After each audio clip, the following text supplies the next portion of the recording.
This is really my first time doing a video like this, but I had a lot of fun. So if you like this, let me know and I'll try to do more of this stuff going forward. So I sat down with Rahul Reddy, who is a Pokemon TCG player, not Pokemon Pocket player. He's a Pokemon TCG player with the actual physical cards. What's that about? He's a competitive player and a successful competitive player. If you're in the Pokemon TCG scene, you've heard of him before. And on his channel, I've went over some Pokemon Pocket cards that he's never seen before and asked him to rate how good he thought they would be in Pokemon Pocket. Again, that video is already up on his channel, but in return, he decided to show me some Pokemon TCG cards. So for reference, before you watch this, I've never played the Pokemon TCG. Well, I've basically never played the Pokemon TCG. I've played through the tutorial of TCG Live, and I played like 2 online games. So I know like the rules of Pokemon TCG, and I've played a very small amount of the GLC format, like less than 10 games probably.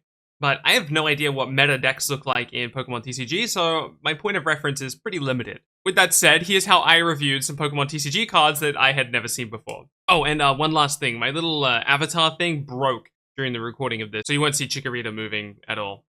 My bad. So for my cards, I kind of, obviously the Pokemon TCG has been big across all of history. We've got cards all the way back to like 1999 or something. Yep. Kind of ridiculous. So I tried to take a little bit from each era. But I try to make it the same thing. I don't want to put any like vanilla garbage guys in here. Yep. But I wanted to put a couple of cards just kind of from every little piece. Try to use your categories as well, for the most part. And I think it'll be a little bit fun, kind of given the context of like their eras or whatnot, for the cards. Cool. Because picking stuff from just one block seemed a little bit unfair. Yeah, makes sense. So we'll kick off with, before we jump in, any generic like TCG related questions for rulings or anything like that before we hop in? I think I know most of the rules just from people talking about in my chat, the differences between Pocket and TCG, but if any specific question comes up, I'll ask. I know that when you mulligan and when you get your opening hand in Pokemon TCG, if you don't have a basic Pokemon, you have to mulligan, and your opponent gets to draw a card every time you mulligan, or something like that. And then Yep, exactly. Yeah, and you have 60 card decks. You corrected me while we were doing our video. Up to 4 copies of cards. Do you guys have like a banned and restricted list, or do you just ban cards, or how does that work? For expanded we do, but I'm gonna kind of ignore the context of like alternate formats, I think, for this. Okay. Look, I'll mention if a card was like broken in the alternate format, and I'll kind of like let you figure out why. But like we have only banned and restricted for the like external formats and nothing for standard. For standard, like I don't think anything has ever hit the ban list. Okay. Cool. We'll lead off with this fine gentleman. Oh my god! Already we're seeing like such a big contrast between Pocket and the TCG. You guys have cards with 3 attacks. That's crazy. Okay. All right. Yeah, look at all those words. Oh my god! And we have, what is this level? I assume the level 62 thing is irrelevant, or does this matter? Yeah, that's all relevant. Sometimes they just do funny stuff with the card arts and whatever. Gotcha. All right, 130 HP. I imagine that's very low for TCG standards at a stage 2. Yeah, I will add in context for this era. Stuff did not have a ton of HP, so it was like the 2008-9 era. Okay. Like the biggest stage 2s were kind of similar to like Pocket standards, where it's like 160-ish. Okay. But there was like bigger basics as well in this era. Cool. So we've got Takeout, Hurricane Punch, and Rage. If the defending Pokemon isn't evolved Pokemon, that Pokemon is knocked out instead of damaged by this. Whoa, that seemed... Oh, but it's on stage 2, so it's not like this is ever coming out on turn 1, so I don't even need to think about that too much. Honestly, that probably... Oh, wait, actually, it's... Oh, that has some implications. Okay. Hurricane Punch, flip 4 coins. This was 30 damage times the number of heads. That doesn't seem... On colorless, too. That seems pretty decent. Rage does 60 damage plus 10 damage for each damage counter on Machamp. Whoa, this is like so many options on just like a normal... Yeah. So, did EX Pokemon even exist at this point? There was something called level X Pokemon. So back then, you could evolve... So there'd be like just a guy, and then you just put a level X on top of it, which not counted as evolving it. So if it was a basic, it would stay a basic. If it was a stage 2, it would stay a stage 2. If it was a stage 1, it would stay a stage 1. You just got like an additional layer of card on top of it, where you got like you basically get like 2 cards worth of effects. And back then, those were the only things they gave up 2 prize cards. Interesting. Man, honestly, most of this card seems so average, but Takeout has the chance to just be so degenerate. So, So, for the sake of Takeout, let's say that EX Pokemon did exist. This would just kill EX Pokemon, no?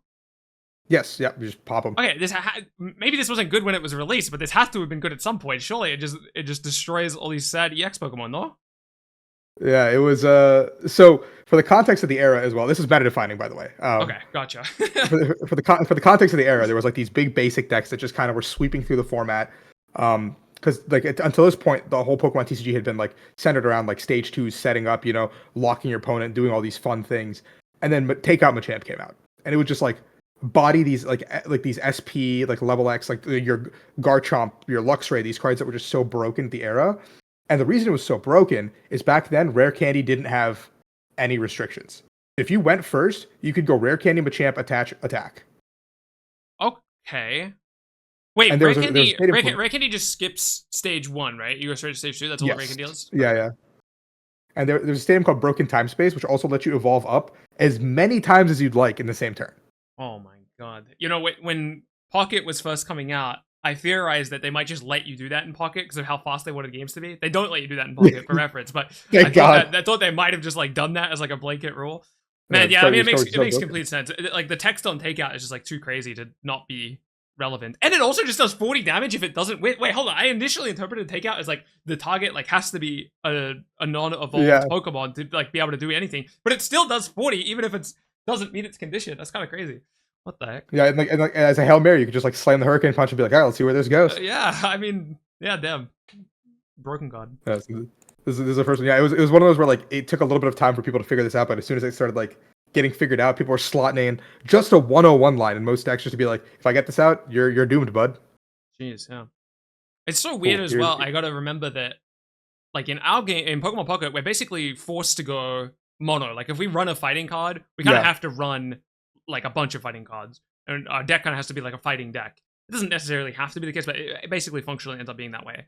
But in the TCG, I can just put in like 2 or 3 fighting energy and like just my Machamp, and that's like probably fine. Especially if like the other cards in my deck have colorless energy as well. Most of the lists that played the Machamps, you used to have 101 Machamp and 1 fighting. Oh, okay. Well, then, yeah, even more flexible than I initially gave it credit for. Here's batter number 2. Joltik, only 30 health. Oh, but this Pokemon evolves, right? My Pokemon lore isn't perfect. It does evolve, but it is not relevant for the sake of the question. 30 HP, Gnaw 10, and then Night March. This attack does 20 damage times the number of Pokemon in your discard pile that have Night March. Oh, this has to. I hope to God this was good because that's such a fun effect. Oh man, was Joltik the only card with Night March, or was there other cards? There was others. I won't say how many. Okay. Oh man, I feel like this was probably like a whole theme of a set. They probably had like a bunch of cards with Night March, surely.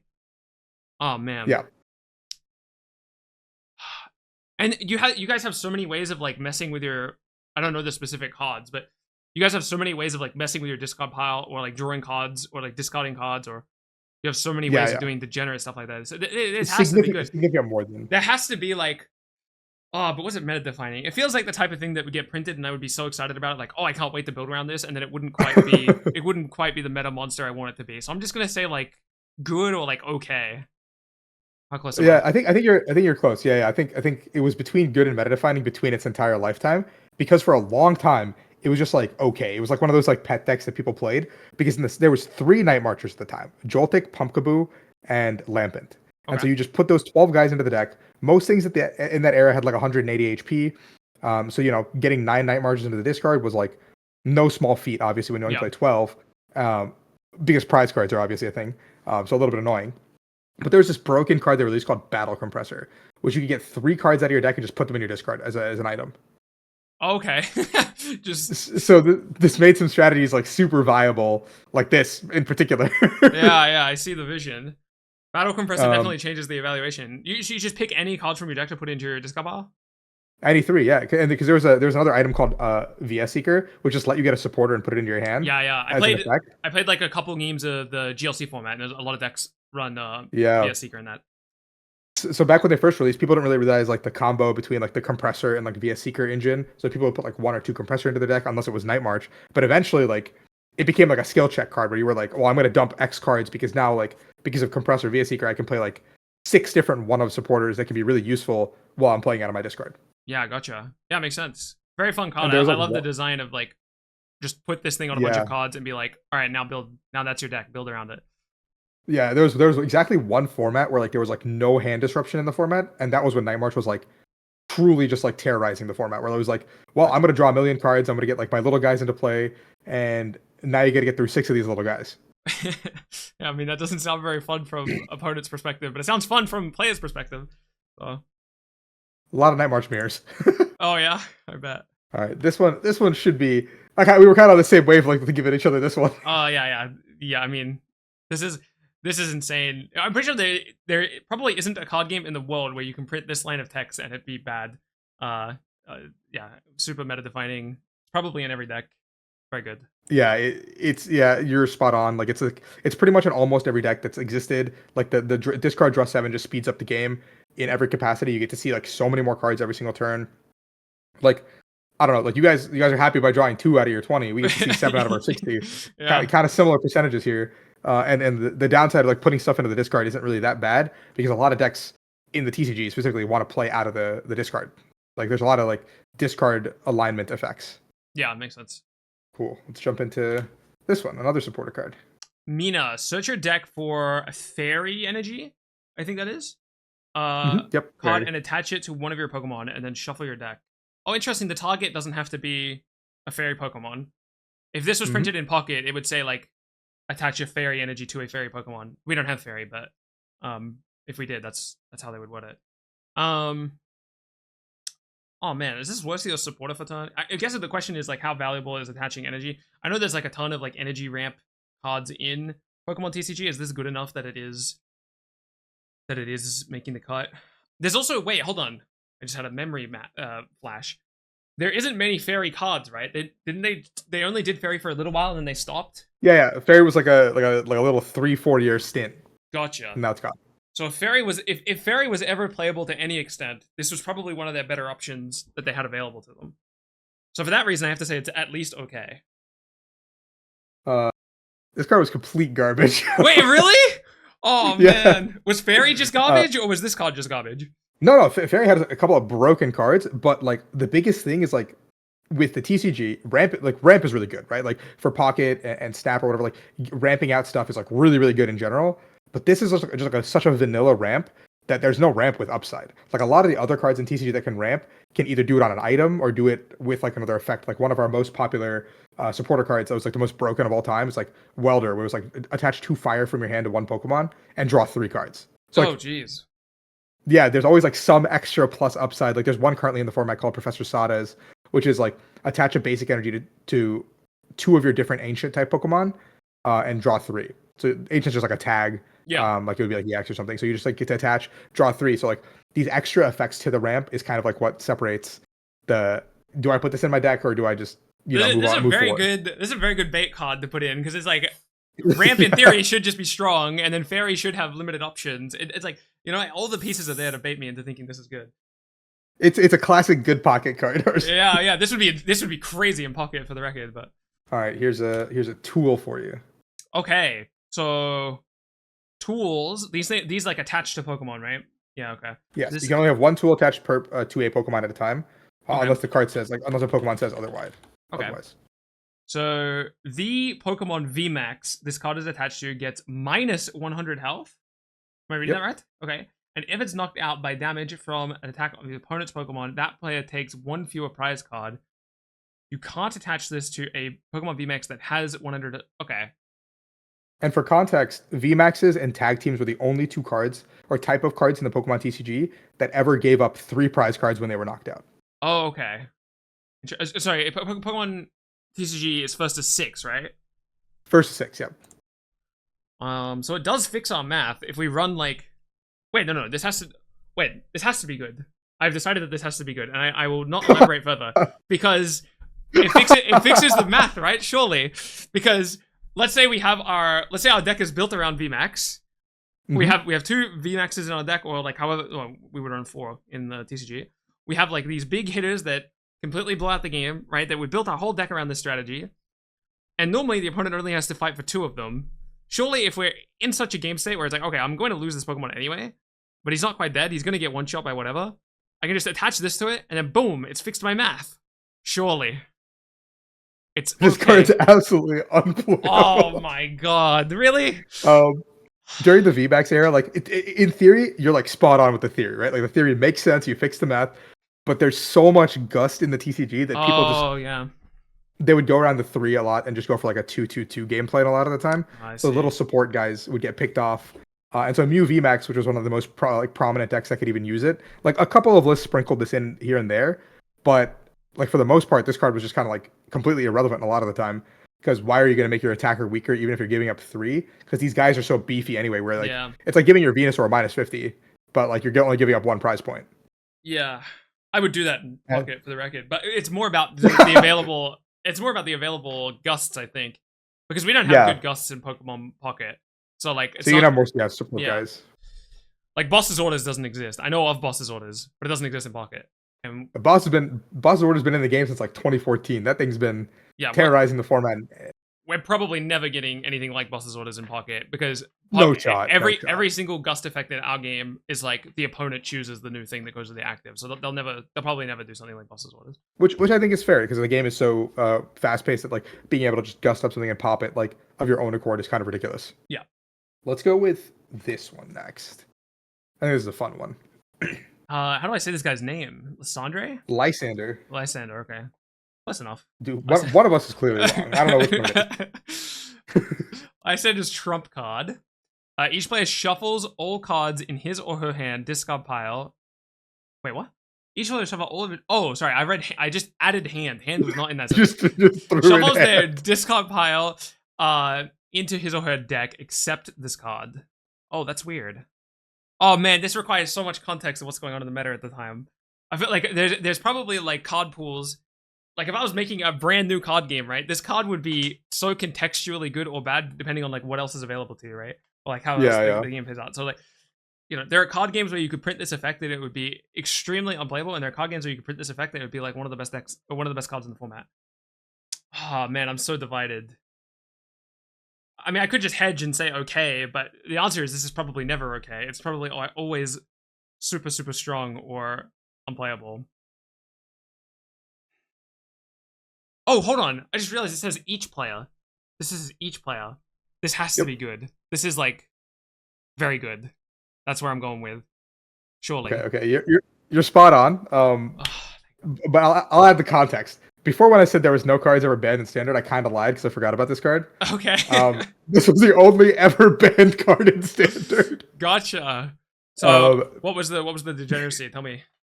So there was a whole era. So for a little while, it wasn't really that much of a problem because this guy came out with the Joltik guys and the Battle Compressor and the VS Seeker. Yeah, it makes sense. So it kind of made for these like interesting board states where like we'd get into like weird like board locks and stuff like that. But then this group of players came up with this card, like this deck called Toad, like the Toad engine or whatever. There's a card called Seismitoad.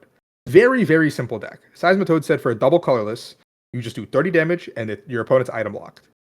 Okay. Simple, right? 30 damage, not a lot. But there was so many items in this format. Like 60% of your deck, 65% of your deck was items at this point.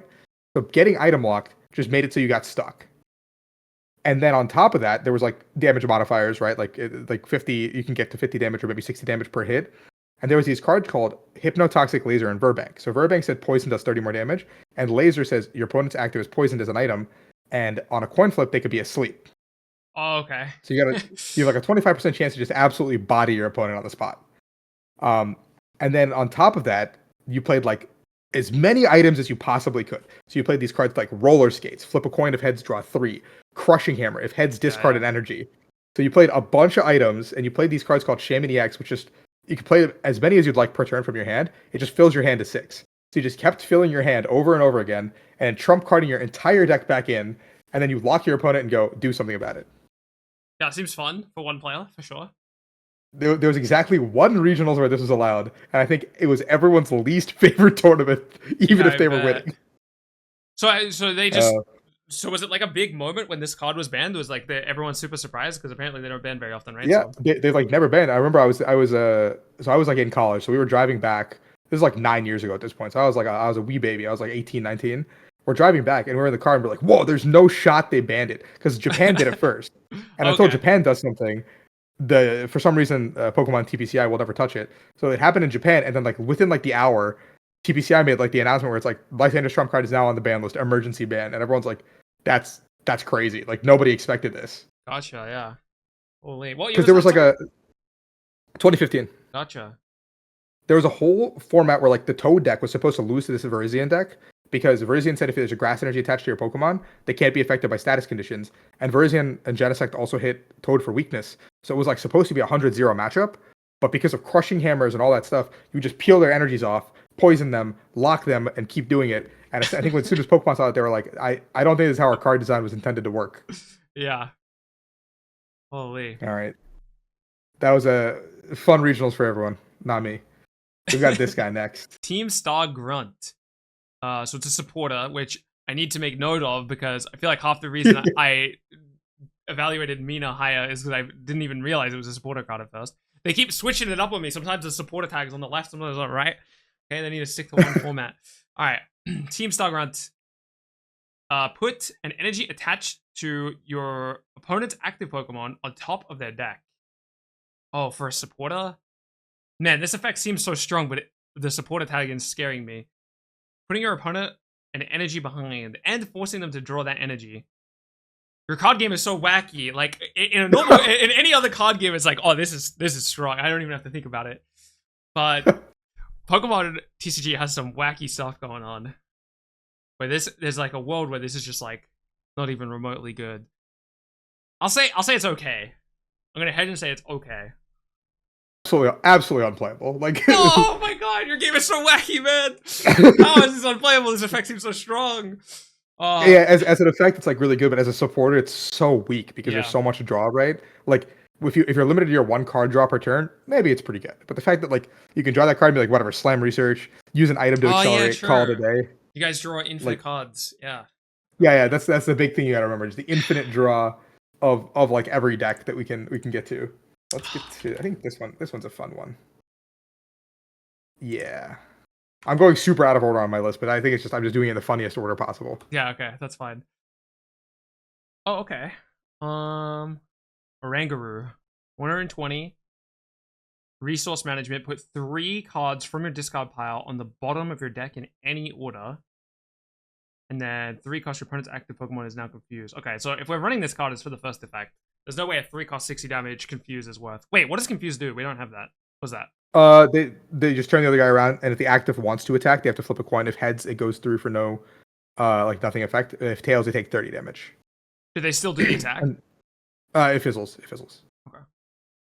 But you said they had the option to just not take this coin flip and just not attack. It's like a condition tied to the attack, not to the end of the turn. Yeah, tied to the attack specifically. Yep, okay. Yep. Okay, so I think I was right about that. I think we ignore profound knowledge. If we're running this card, it's for resource management. So the question is does this create some type of degenerate combo? I mean, it makes sense. Like Pokemon TCG. Wait, what year was this roughly? 2018-19. Oh yeah. This game's been around for like a decade. There's got to be some degenerate thing where I can like look at the content. I can get something from the bottom of my deck, or I can like name the thing on the bottom of my deck and abuse it somehow. But is it still worth a deck slot? Oh man. Yeah, it's got to be good. There's got to be some degenerate thing I'm doing with this, surely, right? Yeah, you're on point. You're on point with this one. Okay. This deck was like the central point for like pretty much every like control degenerate deck, where you would just like basically like set up like an infinite loop combo where you would use like cards like Chip Ice Axe, which looked at the top card of your opponent's deck, and you can either choose to keep it there or shuffle their deck. And so you do like Mars, which is like a support that says draw 2 and they discard 1 from their hand randomly. Okay. And you play cards like Reset Stamp, which puts them at the same as their prizes. So you lock them into a 1-card hand, discard that card, lock their top deck, and then keep looping your deck. Oh yeah, sure. Oh wait, I didn't even think about this, but there's so many cards in your game that read shuffle your deck as well. So I read something like this and I think, oh well, I'm not actually accessing these cards, so I need like some way to actually access them. But you can just play one of your cards that read a million cards that read shuffle your deck, and then you're fine as well. Yeah. But this is like because like this just like set up a format where like you just like aggressively slam research, just go through your deck as fast as possible, try to get to the bottom, and you just sit there Oranguru looping a perfect lock, and your opponents just be like, oh yeah, wait, this never came up in our video, but it just occurred to me, you guys have deck out in this game. Pokemon Pocket doesn't have deck out. There's no deck out in Pokemon Pocket. Yeah, you hit the bottom, you just chill. Yeah, you just chill. Nothing happens. Nothing bad happens to you. Yeah.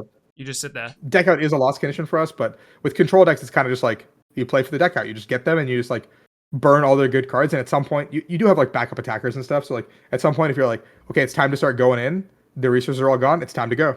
Yeah. Sweet. Cool. Let's go. Cool card. Let's go this guy. Yeah, it was like very degenerate. It was like super. It took like people some time to catch on to that card before it got like really good. Oh, this is a fancy card. That's a big number. Holy, 270. That's already. Honestly, I don't have to read anything in pocket. This is already playable. 270. Boom. That's the strongest. There's a 270 body with a 3-cost retreat. That's already like one of the best cards in our game. All right, what else we got going on? We're a tag team card. Does that mean anything, or is it just? Tag teams give up 3 prize cards.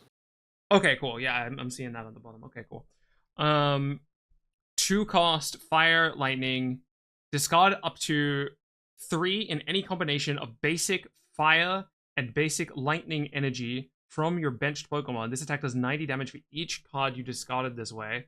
You already told me about one card that ramped fire energy. I forget how it did it exactly, but it sounded like a really good ramp option.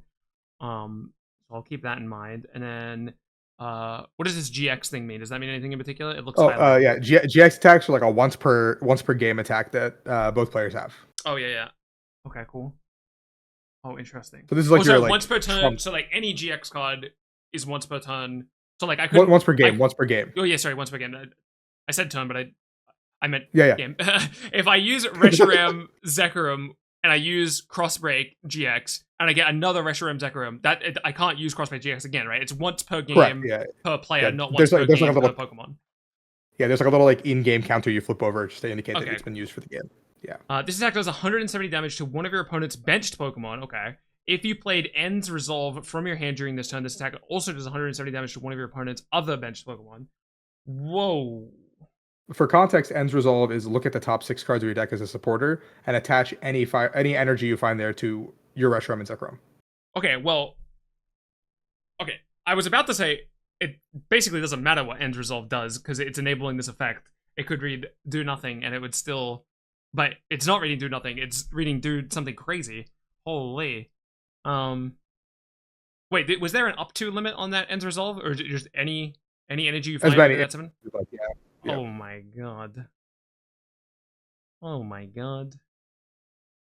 Huh. I feel like you're baiting me though. I feel like you're showing me like a big boss monster that was probably... That looks like really scary and intimidating. It's doing all the cool stuff. It's got all this stuff going on. And then you're setting me up to be like, wow, this is crazy. Look at how crazy it is. And then you're going to be like, no, this card's trash. Let me show you a good GX tag team card. And this isn't the one. No, I'm gonna say it's good. It's gonna be good. It's doing so much. It's potentially KOing 2 Pokemon. But it's not really doing anything to the active slot though, which is kind of a shame if we use Cross GX. Well, Crossbreak still hits 170 to the active. Wait, really? Where does it say that? Wait, am I blind? It does 170 to the active and then 170 to the bench. It's just 170 to one of your opponent's bench. Oh no, it's 2 bench. You're right. I'm trolling. 2 bench.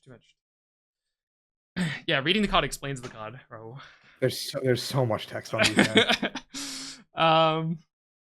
Wait, the fact that you didn't know that by heart though feels like a clue. Uh-oh. Okay, I was gonna say this card was... I was already iffy on this card, but now I'm gonna lean towards it's not good because you didn't know it off by heart. So I'm gonna say it's like bad to okay, but I'm leaning towards bad. Yeah, I kind of sold there. Yeah. Okay. Whew. This was like one of the most anticipated cards when it came out because like in theory it should do everything, right? Like the way that it reads, End's Resolve is a broken card. It sounds like the whole package is there. But when push came to shove, it ended up being like one of those things where you had to get, like draw all the right cards in the right order, and if you like drew something out of order at any point, the deck just like sucked. Yeah, that makes sense.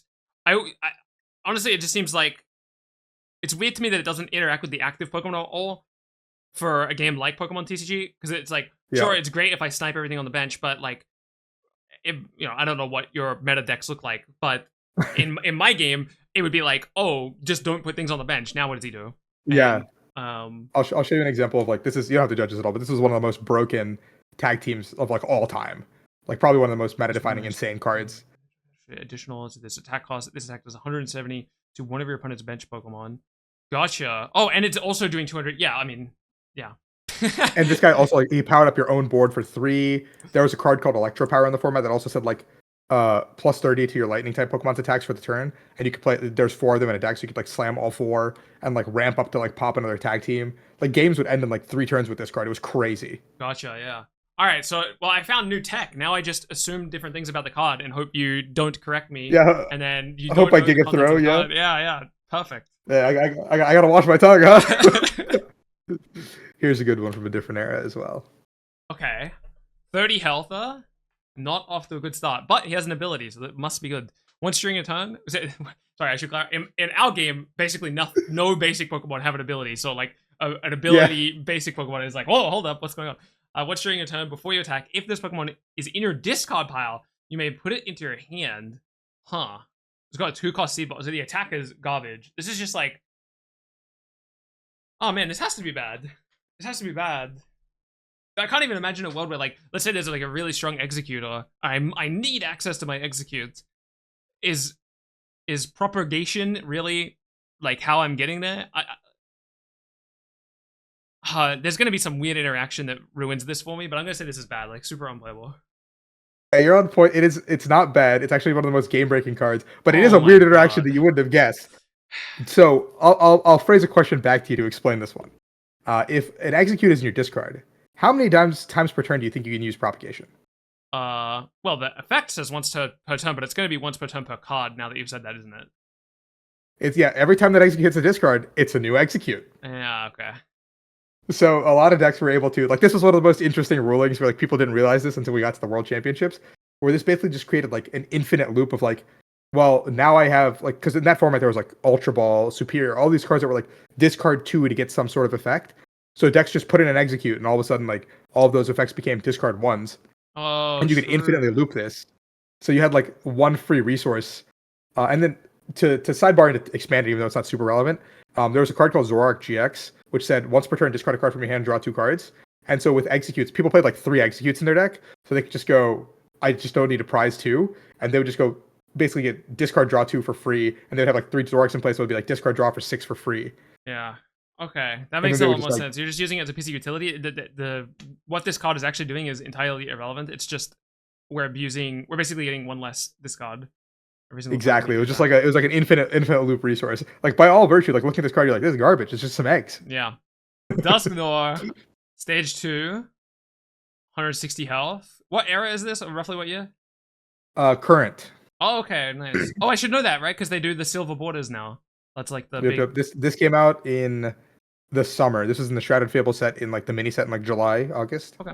Once during a turn, you may put 13 damage counters on one of your opponent's Pokemon. If you use this ability, this Pokemon is knocked out. Just 130 damage? Yep, but it can only go on one thing. I'll clarify. You can't split it, so it has to go on one target. Gotcha. And then its attack is during your opponent's next turn. The defending Pokemon, it can't retreat. Man, it's crazy because this effect would like... This deck would... man. This effect would be like super playable in like any card game, but you guys have crazy power levels going on. I'll clarify that when you use Curse Plus to knock yourself out, your opponent will get a prize card. So you're basically killing yourself. No, I figured that was the case. Yeah. What happens if I Curse Blast to finish the game, but both me and my opponent are on our last prize card? You go to sudden death because it happens simultaneously. Okay, I see.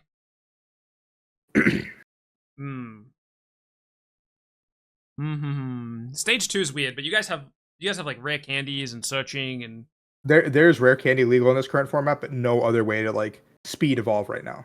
Okay.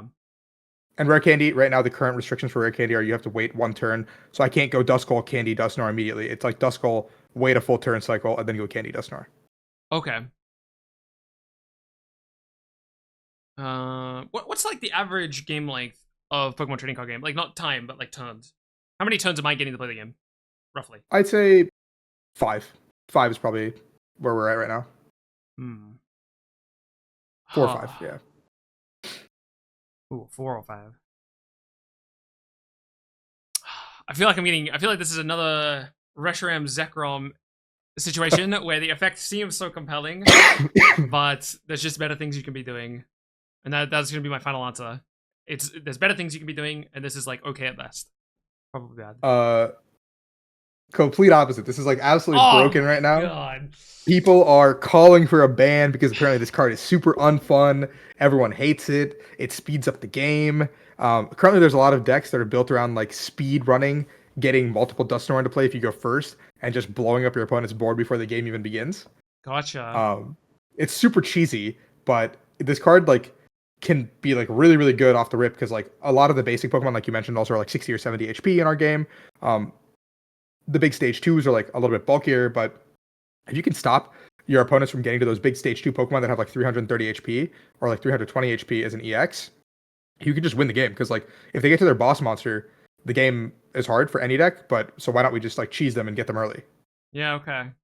And so a lot of decks that like wouldn't even be playing Dusknoir are like playing like thin lines of Dusknoir to amplify their damage as well. So you can go like, oh, well, I can only hit for 200 this turn, but your guy has 320 HP. Let me pop a Dusknoir. Oh, all of a sudden I can one shot you. Yeah, okay, that makes total sense. I will say, when I first read this card, I read the 13 damage count it had to, in my mind, I read this as the 13 damage count it had to go to like a benched thing. I didn't consider just throwing the damage on the active thing and then pushing it with additional damage to kill it. That actually makes perfect sense. But I still don't think I would have committed to this card being good just because I felt like I was getting baited. It was like a meta decision to say that this was bad because I thought this is like the perfect I was baiting. Yeah. A lot of the time.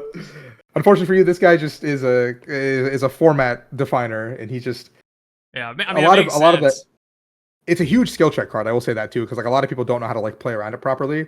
And despite the cheese, there's like really interesting plays you can set up with like some of the come from behind cards. And so a lot of the players who aren't necessarily as skillful get kind of upset because they're getting skill checked. Yeah, it makes sense. Here's my last one for you. I feel like I've also thrown like I had 18 on my list. I think I threw like 14 at you. Because some of the other ones I feel like you're just gonna get for free, you know. That's not necessarily a bad thing. I'll take some freebies, you know.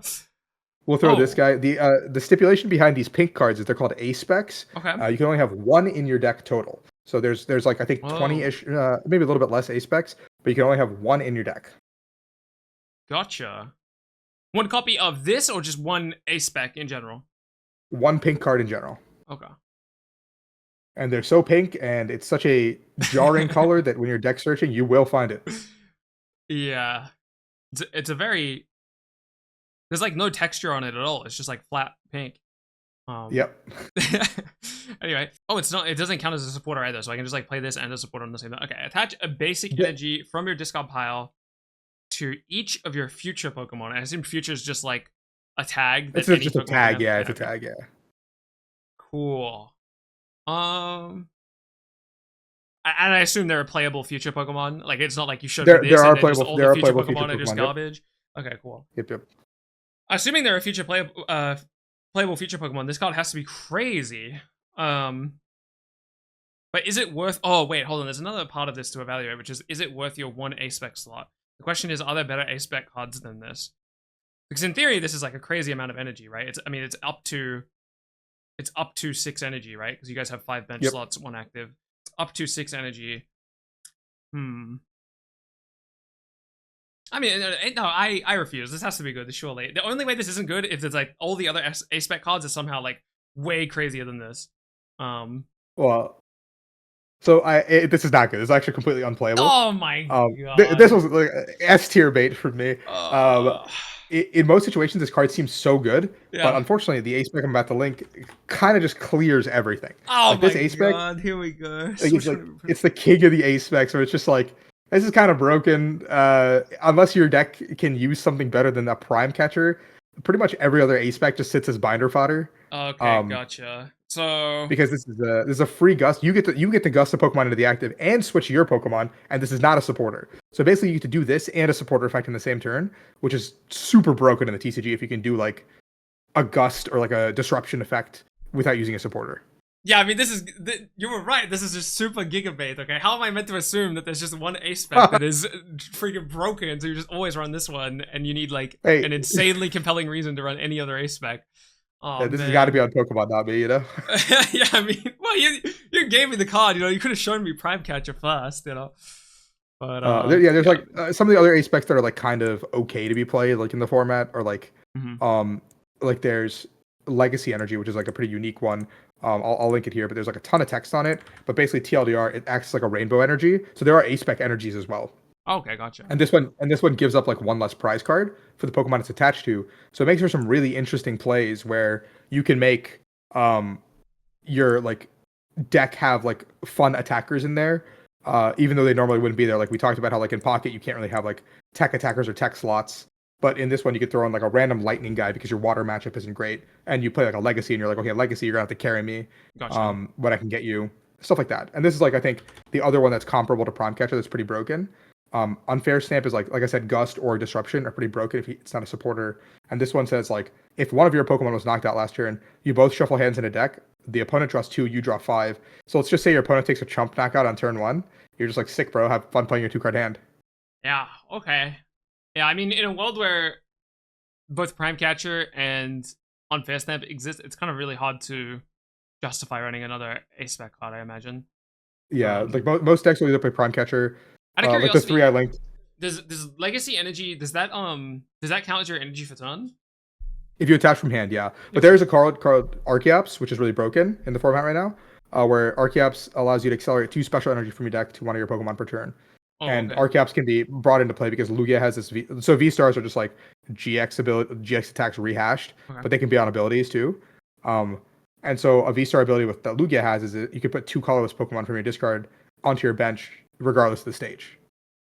Yeah. Okay. So you just slam like 2 Archeops and you're like, well, now I can play with all my special energy and see what happens. Man, the TCG is wacky, man. I gotta give it a go, man. Because you guys have some crazy power levels. It's on crack. It's like comparing it to Pocket. It's like Pocket's games, they might be fast, but like at least they feel like you got some chance. And in TCG, it's like everyone's just throwing their cards everywhere and trying to figure it out as we go. Cool. That's all I have on my side. It was fun, kind of like juggling back and forth. I do appreciate you having me on. I'm excited to play Pocket for sure. Like what comes out in like 2 weeks in States, 2-3 weeks, right? And then download that, and I'll become a total little gremlin, just playing. Every time I'm walking around the house or like, using the bathroom or whatever. I'm just queuing up a game of Pocket. Yeah, the games are really fast. It's good fun.